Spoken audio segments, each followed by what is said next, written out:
lixajacalada idinka haysa dalka waxay la mid tahay lixajacalada idinka haysa caruurtiina dumarku waa ka daacadsan yihiin rag waa xaqiiq weyn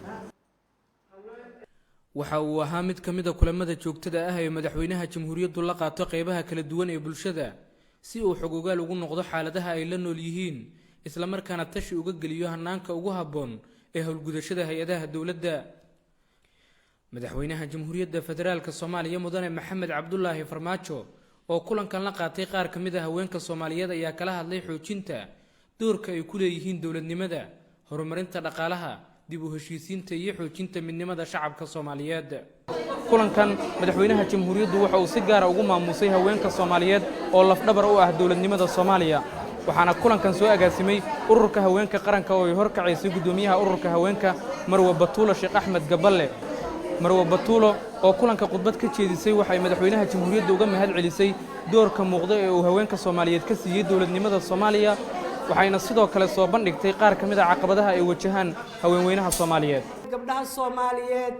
weligood dhagarta dalkooda kama qayb gelin weligood dagaal ma ay oogin weligood dhulkooda ma ay duminin hase yeeshee dhibkii dhacay iyaga ayuu dusha kaga dhacay iyaga ayaa ku barakacay iyaga ayaa qaxooti ku noqday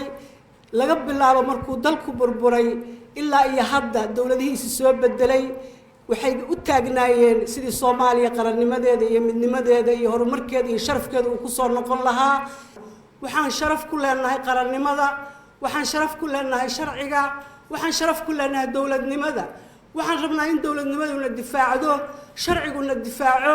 xuquuqda aan leenahay maadaama anagu aan nahay cudud daacad ah oo aan dalka inay dhisto moogiyo aan duminin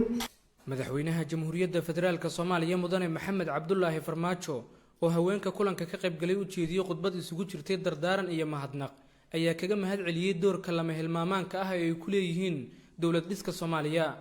madaxweynaha ayaa sidoo kale haweenka warbixin ka siiyay dadaalka dawladda Soomaaliyeed ugu jirto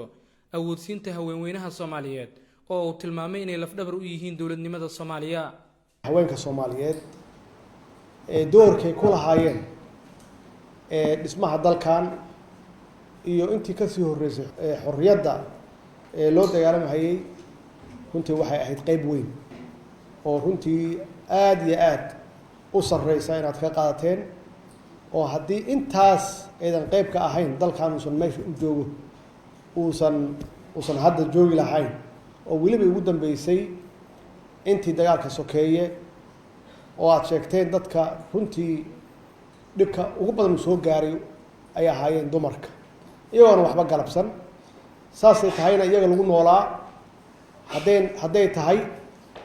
isku haynta qoyska iyo caruurta waxbarashadooda iyo noloshoodaba kaliya maaha kuwa dalka jooga kuwa dibadda jooga naftigoodu waxay noqdeen kuwii dadkii waalahooda ahaa oo dalka dhibku ka soo gaaray dagaalka sokeeye hadday tahay inay qaxaan hadday tahay abaaro hadday tahay colaadahan aan joogsanaynin dadkii soo taakuleynayay